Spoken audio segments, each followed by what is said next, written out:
Hi, everybody. This is the Sports Counterpoints Podcast. Today is November the 12th, 2025. I'm GB. Got Brian and Coop with me. What's going on, guys? What's going on? All right, fellas. Okay. Yeah, We all we got back. on black. That's what I'm talking Yeah, about. we back at it, man. Another week, another show. A quick shout out to the good people at K Systems.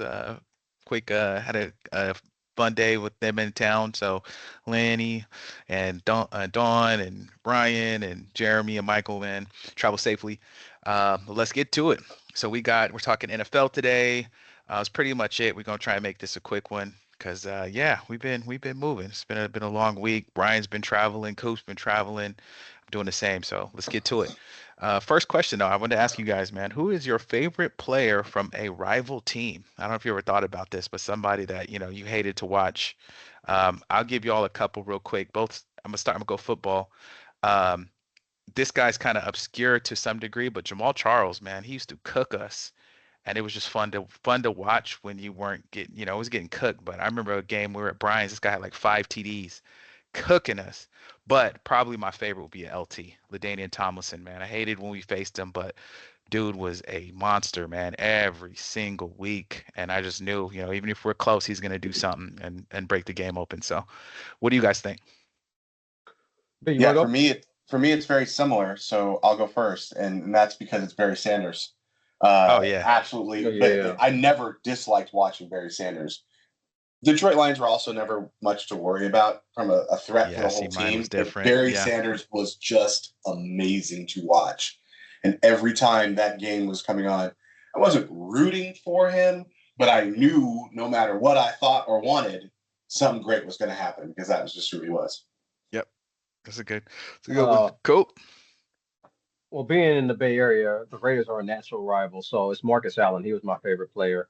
I know a lot of Niner fans don't like the Cowboys. Michael Irvin was my favorite player, but the one I want to elaborate on, since they're in our division, is the Rams, and it's Marshall Faulk. To me, Mm, he was just so good. It's my favorite running back ever.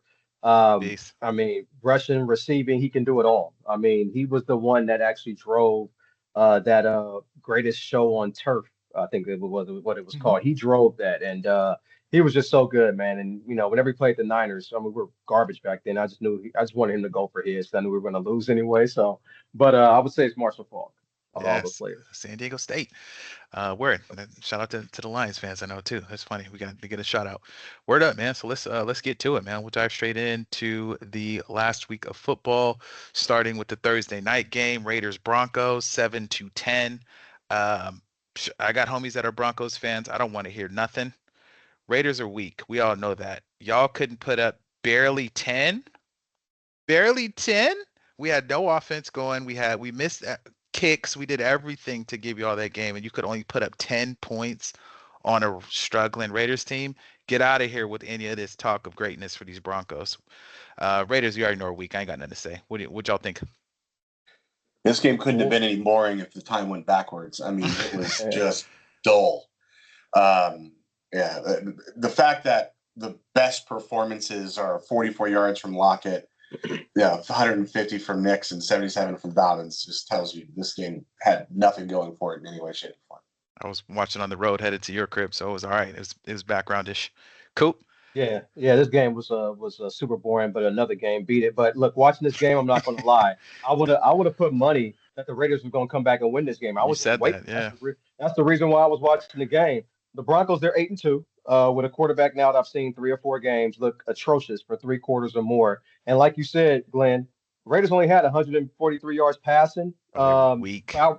Bowers only had 1 catch. Jency only averaged 3 yards a carry, and Gino could barely walk. And Broncos still only won by 3. To me, just to wrap it all up, it's about Bo Nix. I mean, I kept saying he's not good. His deep ball is terrible. Everybody saw it on full display. I mean, on throws over 10 yards, off target rate is 39%, which is 32nd among quarterbacks. Dude is not good. They're the Miami Hurricanes. Watching them, I thought of the Miami Hurricanes. They got talent everywhere, but the quarterback's going to hold them back. And that's just what Denver is. I'm with you. Denver is just not a great team, and this Don't Bo bother Nix me. thing, it's not going to work. Not going to Yeah. work at all. We were shooting ourselves in I the got a foot every problem. time we get a big play penalty. Ugh. Word up. All right. So then you got the Falcons Colts. That was a pretty good game. 25-31 Colts win in overtime. And they Falcons, man, you never know. Week to week, they look terrible, then they look good, and they still lose. What y'all think about that game? I mean, Go ahead, they came back. That was impressive. But this was a hard fought game. I thought both teams played well enough to win the game without anyone saying it was a fluke.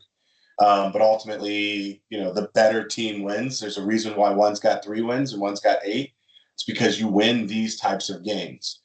This was not Daniel Jones' most impressive game, but at the same time, he did exactly what it took to get it done and win the game. Hats off to them for doing it again. One thing, I'll be talking about it in a little bit later, but Jonathan Taylor was otherworldly in this game. 244 yards, 3 touchdowns. Might foreshadow where my game ball is going. Yeah, he's crazy. Cool.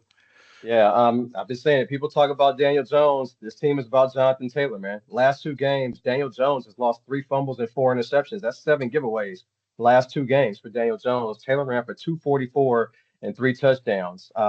Atlanta had 7 sacks in this game, but the Colts won despite Daniel Jones. And on the flip side, Michael Penix, he was throwing like Bo Nix, man. He was missing guys 5, 10 yards, man, all way off target. He finished 12 out of 28 for 177 yards, 3rd game in a row, under 60% completion percentage.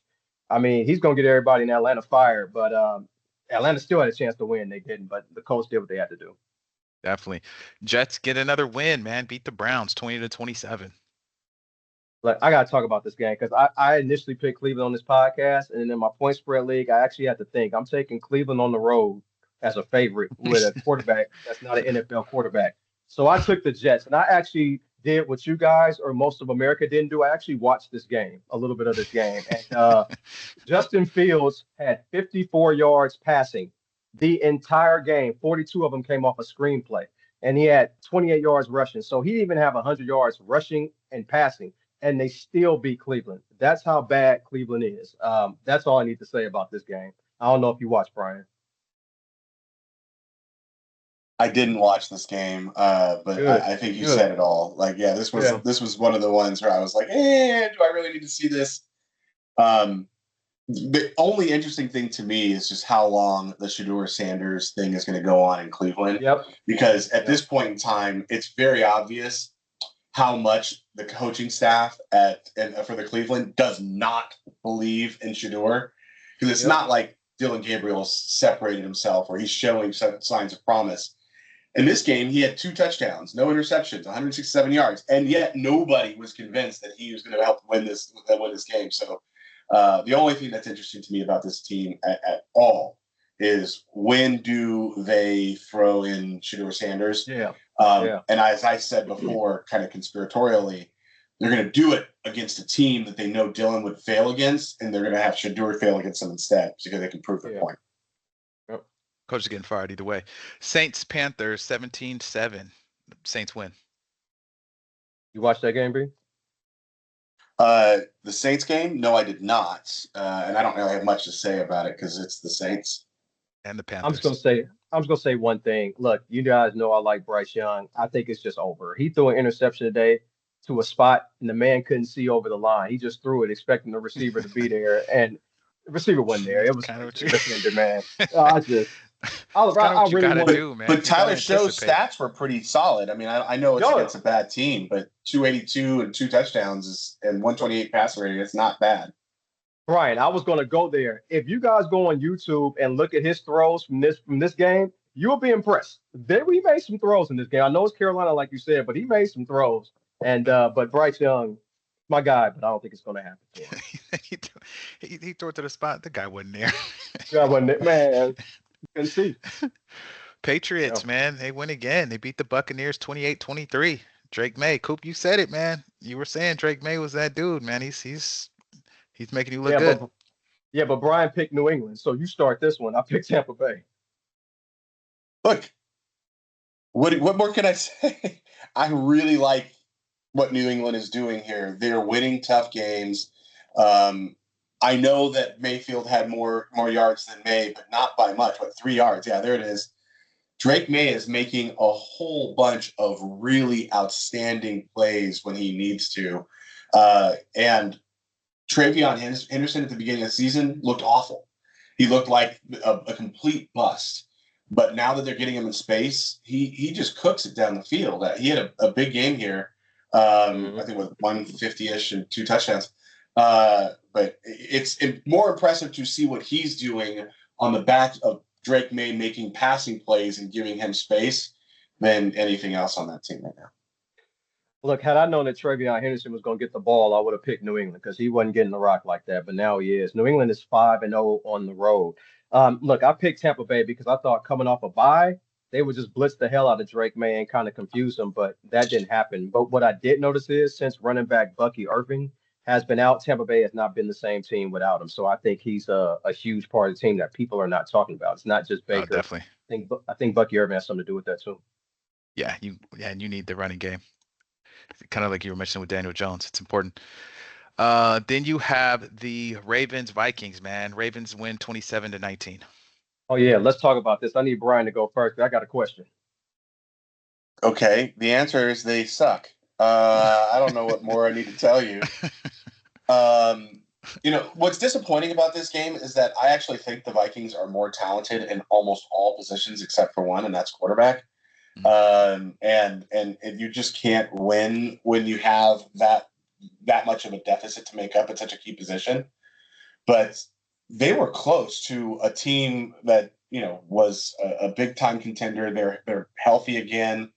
And they could have won it. They did not. And when you look at it, it never really felt super close because there was gaps and they were trying to play from behind. But it was a little bit closer than most people would expect. The problem is that the Vikings are just not really that good. The biggest problem that I saw was that Justin Jefferson, for the first time in his career that I have seen, gave up. There were plenty of times where there were picks thrown. He didn't try and make the play afterwards. He let the ball go. And you could tell that McCarthy was trying to give him the jump balls, give him the 50-50 balls, give him the benefit of the doubt. And he did not pay J.J. McCarthy back at all. It was super disappointing. And if you're McCarthy, towards the end of that game, he started to go to Naylor and Addison, but went back to Jefferson and ultimately threw another pick. It was disappointing. I really hope that someone pulls him aside and says, hey, man, is this what we got to expect going on right now? Like, I know you're frustrated, but, us losing 50-50 balls because you don't even try, that means we can't throw those to you. And Jefferson has always excelled at making the big play in the 50-50 ball. We need him to be able to continue to do that. It was disappointing to see. Yikes. Yeah, Minnesota doesn't suck. It's just JJ McCarthy. Look, a lot of quarterbacks look good on the first drive, and he does too. After that, that's when it gets iffy. After the first drive, McCarthy was 17 for 38, and for the game, he was 20 for 42. What was also surprising, how Minnesota had 8 false starts at home. That's kind of unheard of. You don't really have a road team.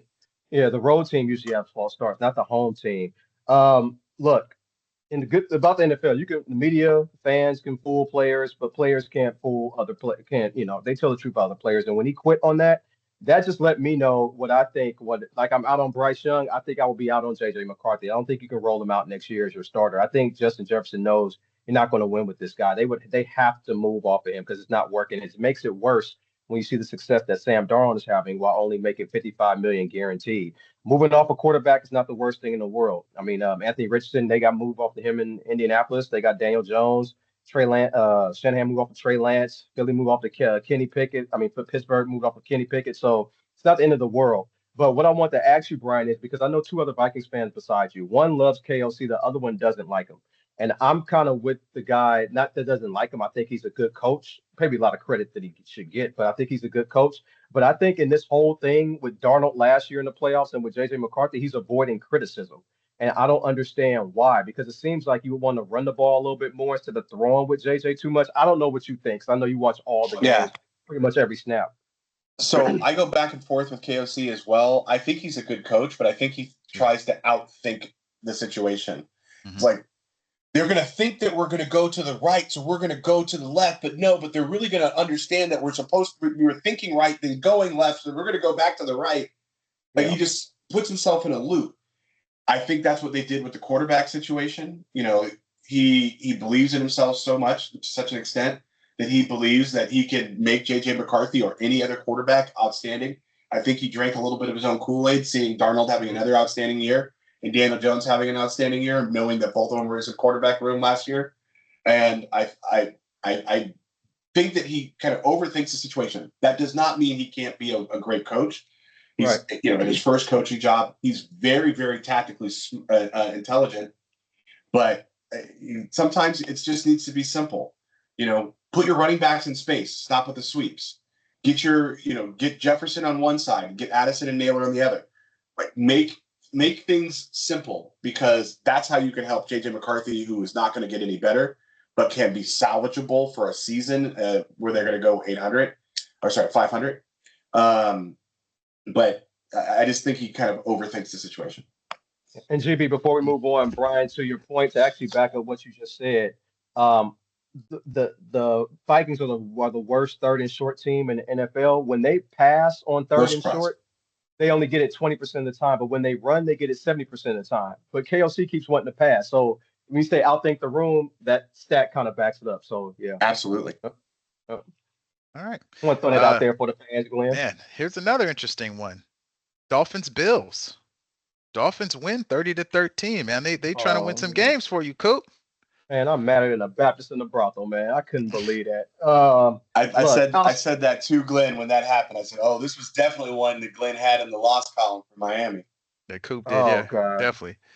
Look, this is the reason why the Bills never get home field advantage in the playoffs. It's because they lose the teams like this. They've been doing it for years under Sean McDermott. They play down to their competition. And then I found out, I won some advanced stat, that Josh Allen had 3.53 seconds to throw. That's the highest since 2018, and nobody was open. That's a problem. And then and Sean McDermott's a defensive coach. In the first half, the Dolphins averaged 6.5 yards per play. I mean, look, whenever Buffalo plays the Chiefs in the playoffs, this is why I always take the Chiefs, because the Bills, they really don't have a good roster. It's just 3 or 4 players, and Josh Allen makes everybody look better than what they really are. But they lose games like this all the time, and it just had to be the year I had a bet against Miami winning 8 games. But it's what happens. I don't know if you watched it, Brian. I did. I actually really liked watching this game. One, I'm a Devin Akane fan, and he had a huge game with 174 yards and 2 touchdowns. But on the other side, Josh Allen was doing everything he can do. And that's the nice thing about Josh Allen, why I think he's one of the best quarterbacks in the league.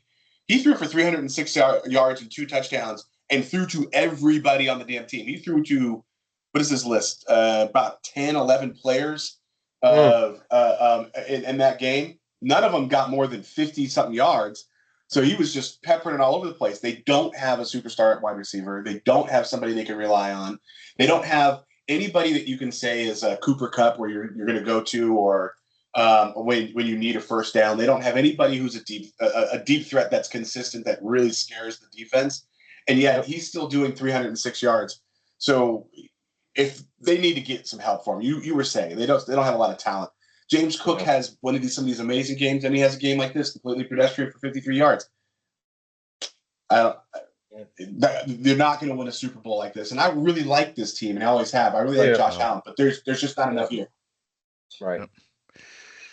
Next game, Giants Bears. Bears win 24-20. I'll let you start this one. I might go a little long on this one.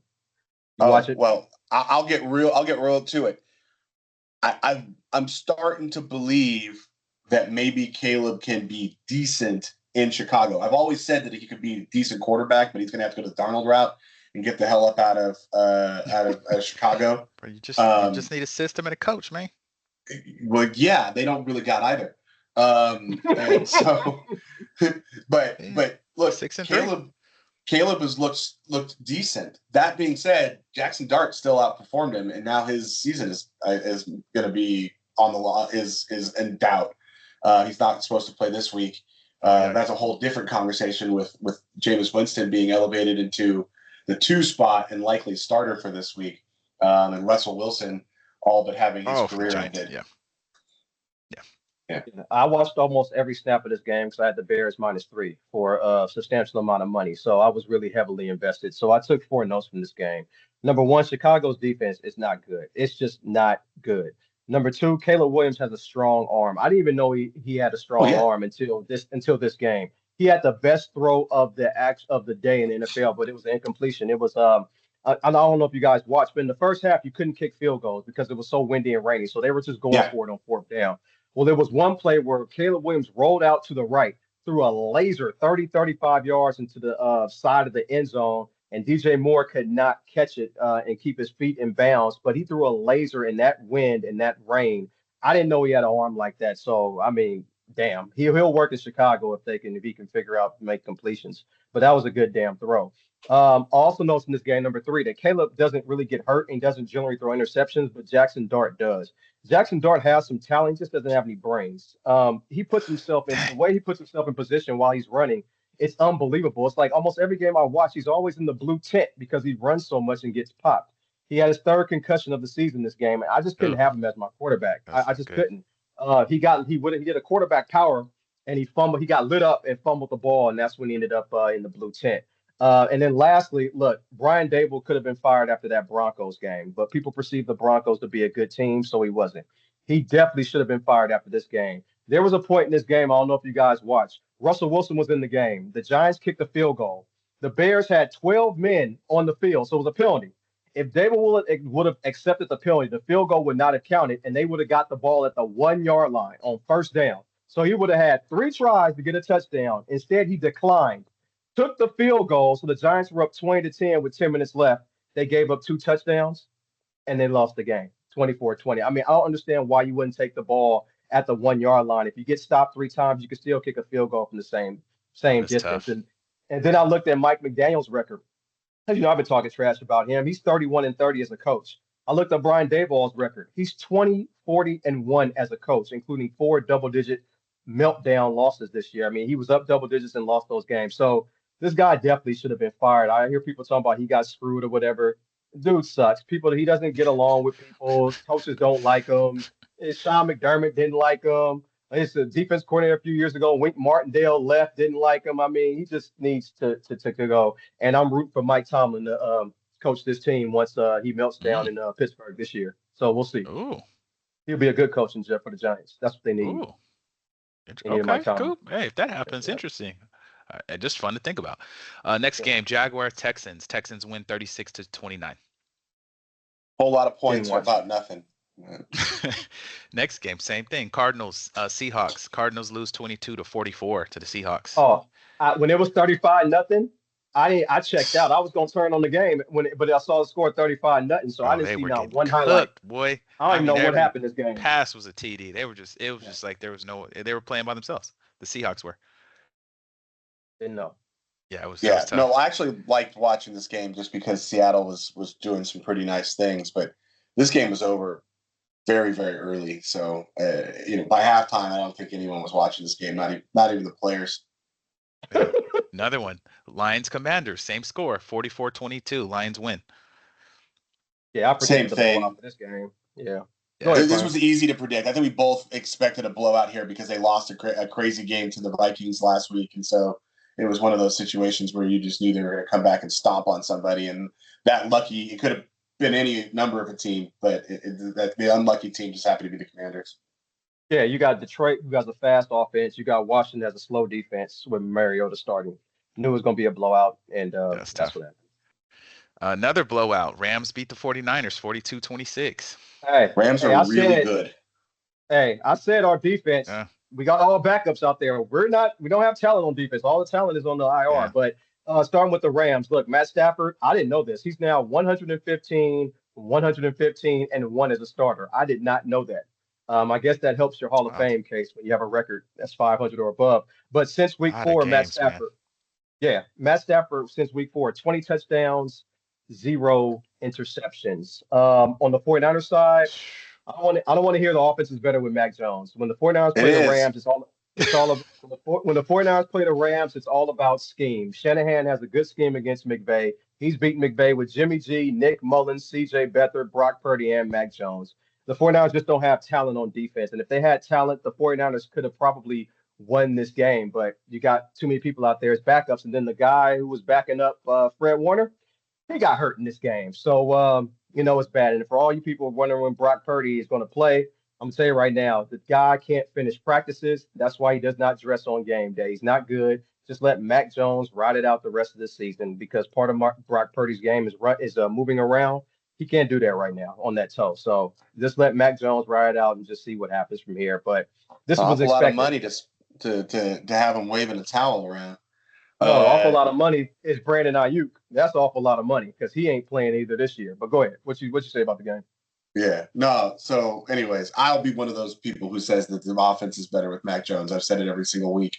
Here's another example of it. 319 yards, 3 touchdowns, 115 quarterback rating. That is not unimpressive. But enough on the 49ers because they're kind of irrelevant at this point. The Rams are really good, like Super Bowl contender good.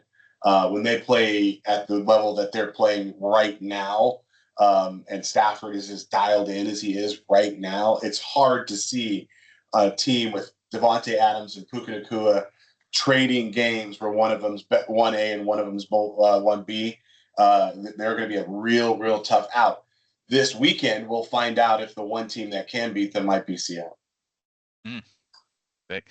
Steelers Chargers. Chargers win 25-10. Hey, you watch it? I watched it. I didn't particularly care about the game, but our boy Herbert looked like he was playing decent football. This is exactly the kind of game I'll speak for Glenn. This is exactly the kind of game that we always get excited about because he made the big passes. You look at the stats; it's only 220 yards and 1 touchdown. But anyways, I was one of these people who kind of thought Kamani Vidal might be able to have a decent game, so I was kind of happy to see him have the game that he had. But other than that, just so thankful to see Lab McConkey actually catching balls again because at the beginning of the season he was horrendous, and he's kind of coming to his own. So that's about it. Yeah, look, I overthought this game by picking the Steelers last week. Look, the Chargers have the better coach, better quarterback. It doesn't matter that Justin Herbert's offensive line is completely decimated. He got sacked 5 times. Steelers had more fans, didn't matter. Chargers are 6-1 in the AFC, 3-0 in division. They have no true number one receiver. Because of that decimated offensive line, Justin Herbert's been pressured an NFL high 113 times, which is 24 more than the person in second place. He has a third string running back, and yet he converts third downs at the second highest rate in the NFL. Justin Herbert is playing very well considering the constraints he has on his team. Pittsburgh, on the other hand, they only play well when they get turnovers. When they don't get turnovers, they're in trouble. And what's not being talked about is when they had 4 wins, Baltimore had 1 win. Well, the Steelers have 5 wins now, and Baltimore has 4 wins. Baltimore is going to win that division, and I'm just looking forward to the Steelers imploding so Mike Tomlin can get out of there. Hey, you stay trying to get Mike Tomlin up out of there. Eagles Packers 10-7, man. 2 straight losses at Lambeau for Green Bay. So they're not only losing to the Panthers and the Browns, but they're also losing to the good teams as well. I've always said Jordan Love needs a run game. I've said it for 2 years. When he doesn't have it, he's a pedestrian quarterback. I don't care about his stats or anything else. I watch the games, and whatever talent people say he has, he's not putting it all together because he's missing something. And what's really embarrassing to me is how they have the 49ers have the most amount of money on IR, the physically unable to perform list, and all this other stuff. $108 million. And the Packers have the least, $10 million. So they're relatively healthy. Yet the 49ers have more wins than the Packers. I don't know how that happens. But to sum up the Green Bay Packers, Jordan Love, LaFleur, all of them is on that 4th and 1 play in the 4th quarter. It was 1 minute and 29 seconds left in the game. And the Eagles verbally called out what play the Green Bay Packers was going to run. Everybody knew it, and they positioned themselves over there. The Packers had 29 seconds left on the play clock. So Jordan Love could have changed the play. The Packers weren't even lined up legally on the play, and he had 2 timeouts. He didn't even call a timeout. He didn't change the play. He ran the play anyway. They got stuffed, of course, and people want to tell me how good he is. I'm not buying it. And then on the other side, the Eagles don't target A.J. Brown. He had a couple targets in the first quarter, and then the last target that A.J. Brown had, he had 2 targets in the first quarter, and then a target late in the 4th quarter. I don't understand why he's on the field if you're not going to target him but only 3 times in the game. And he's probably only there just to bail him out.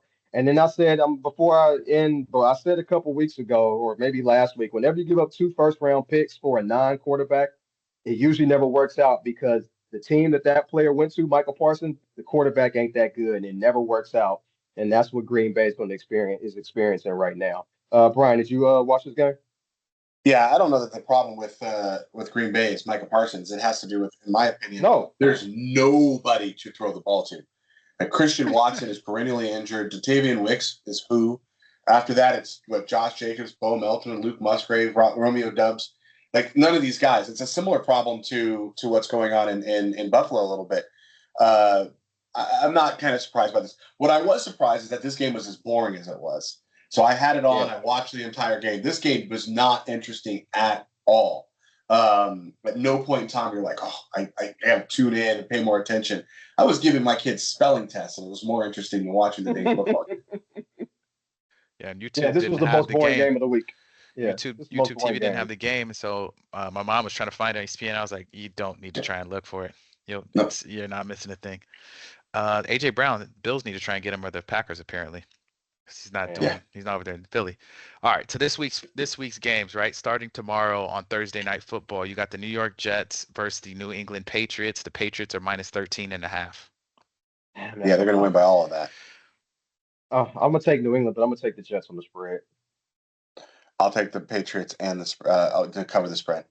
There it is. Next game, you got Washington Commanders at Miami Dolphins. This is overseas because I'm seeing the time. Madrid. It's in Madrid, I think. That's right, in Madrid. Yeah. Dolphins are minus 2.5. Dolphins. I'm taking Washington because I just can't take Miami while they're favorite. I can't do it. I'll take Washington. Hey, they just beat the Bills, even man. By less than a they're field good. goal? Let's say they're good.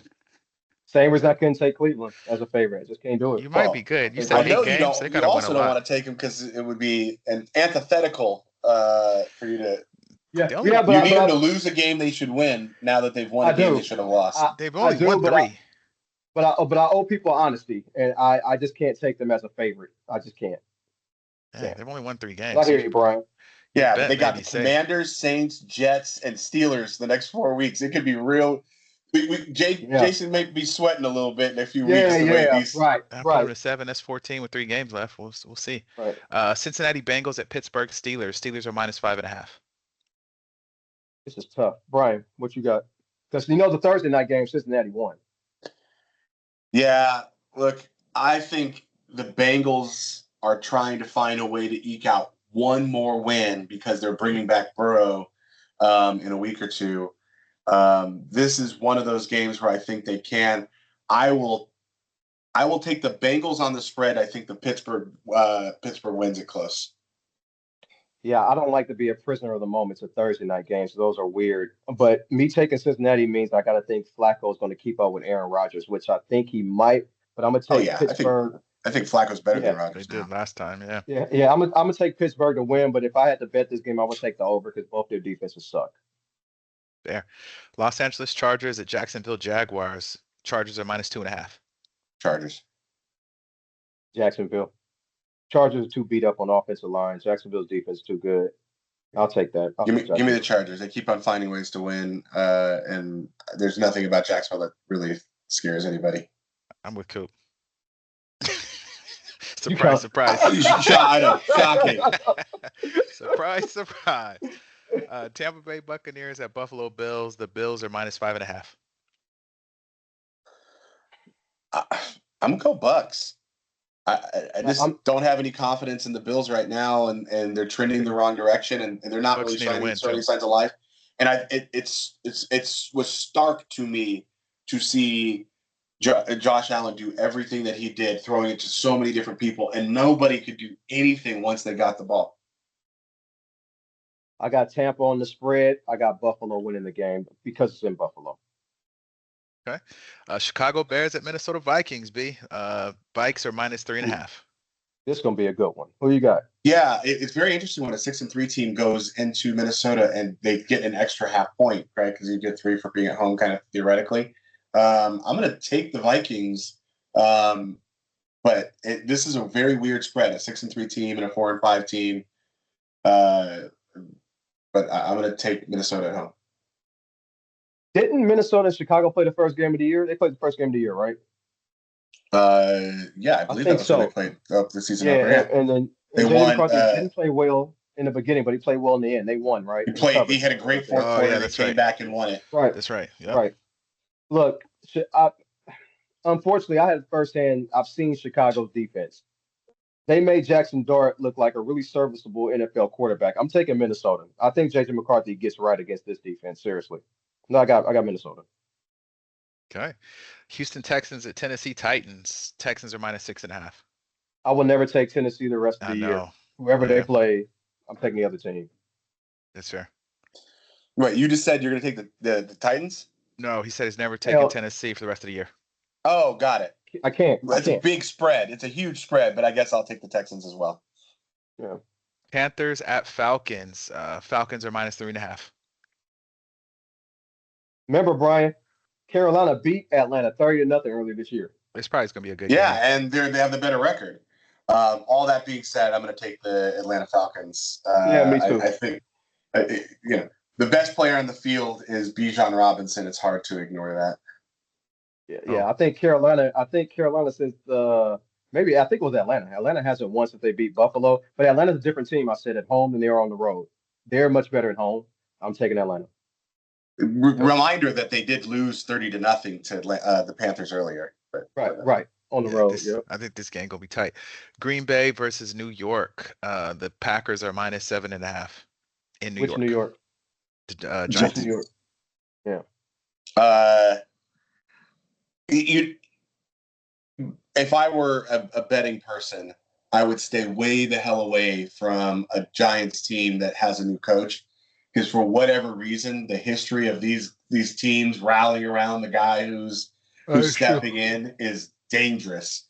Packers should win this game, but the 7.5 point spread seems awfully optimistic. So Packers, I would say win. Giants, I would say cover or beat the spread. Yeah, I was going to ask you. I was going to ask you what the spread was. 7.5. Yeah, -7.5. Love 7 Packers. or more never wins, but I'll take the Packers to win. Giants on the spread. Look, Russell Wilson probably will start. If Russell Wilson starts, I think I would say Green Bay to cover the spread. That's how bad Russell Wilson will is. not start. He got demoted today. Jameis Winston is the number 2 and presumptive starter, because Dark will likely not be able to play. Okay, so I'll take Giants on the spread then. Yeah, and Green Bay to win. He's going to be chucking it. He's going to have that's what I'm saying. 4 touchdowns and 3 interceptions. 3 interceptions, right, exactly. Right. Let's go, James. Okay. Seattle Seahawks versus Los Angeles Rams. The Rams are -3.5. Yeah, in LA, -3.5 Rams. All right, Brian. What you got? Rams. They're the better team right now. Seattle's DBs are good. The Rams ain't. And I like the Seattle team, but I'm just saying, end to end, the Rams have more firepower, in my opinion. Yeah, Seattle's DBs are good. The Rams ain't. The thing is, the difference to me is Seattle has the better roster overall. I'm going with the better quarterback at home. I'm taking Matt Stafford and the Rams. Fair enough. San Francisco 49ers at Arizona Cardinals. Niners are -2.5. I don't know why. That's another one. I don't get it. They're favored on the road, and this team is not good. I'm taking Arizona. Cardinals ain't good. I'm taking the 49ers and Mac Jones. Baltimore Ravens at Cleveland Browns. The Ravens are -7.5. Ravens by at least 7.5. Yeah, I'm gonna take Cleveland on the spread because Cleveland's a different team at home. They're still gonna lose. Baltimore's gonna win this division. So yeah, I got Baltimore winning. All right. Kansas City Chiefs at Denver Broncos. Chiefs are -3.5. It's a big game. All right, Brian, you're a Bo Nix guy. You going with him? Nope. I mean, nope. Look, this is around that time in the season where the NFL decides that the Chiefs aren't allowed to lose for the next 5 weeks to make sure that they lock in their playoffs. So if you want to see some mysterious calls and amazing things happen, just watch this Chiefs game. I can't see a way that the Chiefs lose. I don't think when they'll they need got the the amazing NFL calls on their side. Broncos are not that good, so they're going to play really good to be close. Well, they're 8-2. Yeah. Right. And if Bo Nix was on a bad team, they would be 2-8. Seriously, that offensive line for the Broncos allows the fewest sacks in the NFL, and the quarterback still sucks. I'm taking Kansas City. Like how you talk about them Broncos. Boy, Detroit Lions at Philadelphia Eagles. The Eagles are -2.5. Yeah, and that's give me the Lions. That's what I'm rolling with. I'm taking the Eagles. Give me the Eagles. Okay, and then Monday night. I want to see the Lions lose, by the way, but I think they're better right now. Yeah, that should be a good game. Dallas Cowboys at Las Vegas Raiders. I will say that the winner in this game is Las Vegas because it's going to be so many people out there. Boy, this whole weekend. Cowboys are -3.5. Yeah, that's about right. I'll You take got Dallas. Dallas? Yeah. Look, Dallas can't cover the middle of the field, so Brock Bowers should kill it. But Dallas has the Oh, better so quarterback and play caller, so I'm gonna go with Dallas. it's fair. Yeah. That's fair. Come on, Raiders, get a win, man. That's where we're at. That is all the football. We basketball's in full swing. Hockey's going. We'll get to those sports kind of as a little bit more of the season progresses. Last few segments, starting with Coop, started the game ball segment where you gave somebody a game ball for exemplary performance. Who you got this week? I got John Schneider, the GM of the Seattle Seahawks. This guy is good at his job, man. Seattle has a roster. He pounded the table to get Russell Wilson, and Pete Carroll relented because he didn't want him. He was also going to leave Seattle for the Detroit Lions because he wanted to have full personnel control. Because sometimes him and Pete Carroll, they butted heads. Then Schneider wanted to trade Russell Wilson to Cleveland so he can draft Josh Allen, but Pete Carroll wanted to keep him. So this guy is a really good talent evaluator, and also he wanted to get rid of Geno Smith for Sam Darnold, which turned out to be a good move as well. But this guy's built a roster of good football players, running backs, receivers, defense. Looks like he has the right coach. He doesn't actually watch college games from his TV. He actually goes to the games to scout players, man. So his ability to evaluate and draft is really good. And Seattle just has a good roster, man. They're having a good season. So my game ball goes to him. Solid B. Jonathan Taylor, 244 yards, 3 touchdowns. Little foreshadowing. That was absolutely impressive. Every time you touch the ball, you were wondering if it's a score touchdown this time. Yeah, bar. Um, I don't think I Hogwash. got one. Yeah, we'll go to the next one. I ain't got one. Oh, my bad. My bad. Hogwash. No, I don't got a game ball, man. I'll give it to y'all for a great show and keeping that time good, man. Hogwash. B said one day something was a bunch of hogwash. We laughed, made it a weekly segment. What you got this week, B? Yeah, Justin Jefferson's effort in the middle and the end of that game when he basically gave up on that, it's hogwash, and it's disappointing.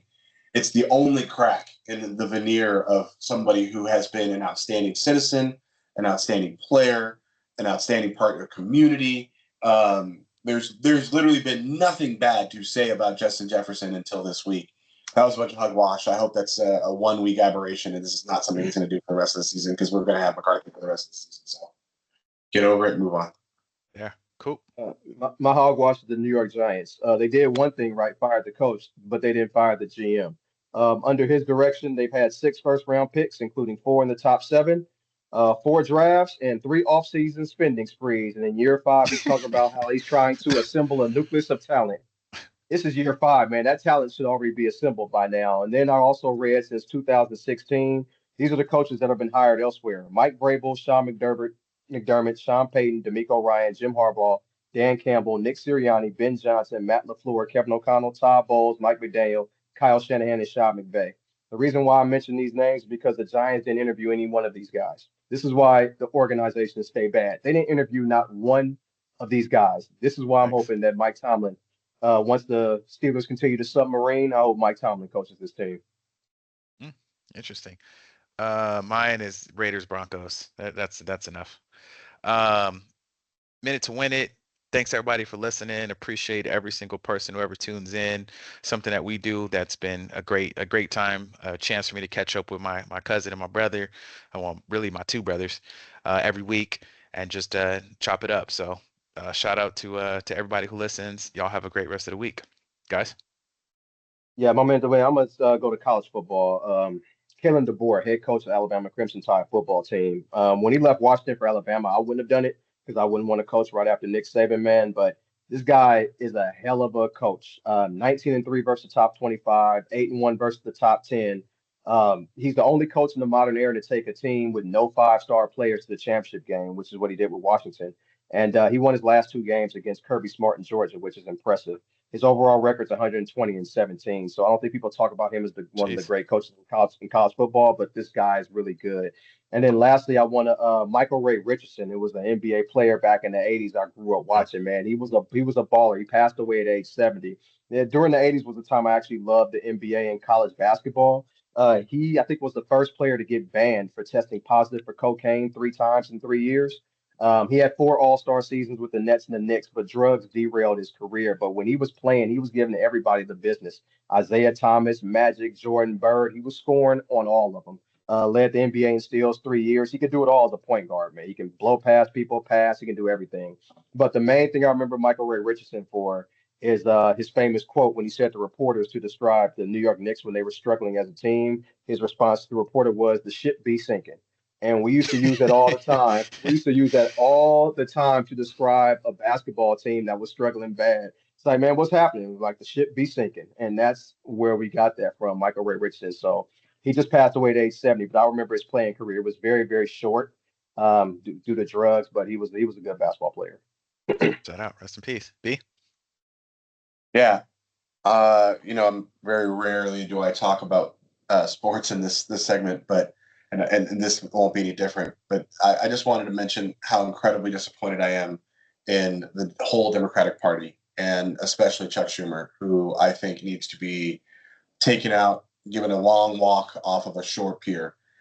What happened with this shutdown, which we gave up on so prematurely and so clandestinely, is just pathetic. So for those of you who really needed the shutdown to be over, it is over. And congratulations, and that is wonderful. But putting all of the people who had to endure all of this stuff and getting absolutely nothing just makes it so pointless that those people had to go through what they had to go through.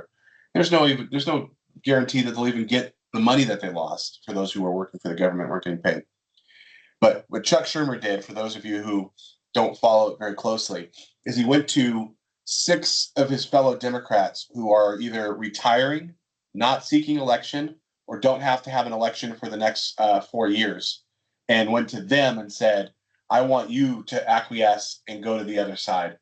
So the Democrats basically gave the Republicans the vote, but made it so that the people that we're all supposed to be mad at are all of these people who we can't vote against at any time soon, instead of focusing on the kingpin, which was Chuck Schumer, who also is a little older.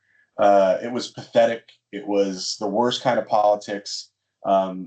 Every single Democratic constituent got hosed by what happened this week. What's that? That's our show. It's November the 12th, 2025. We will catch y'all next week. Thanks for checking us out.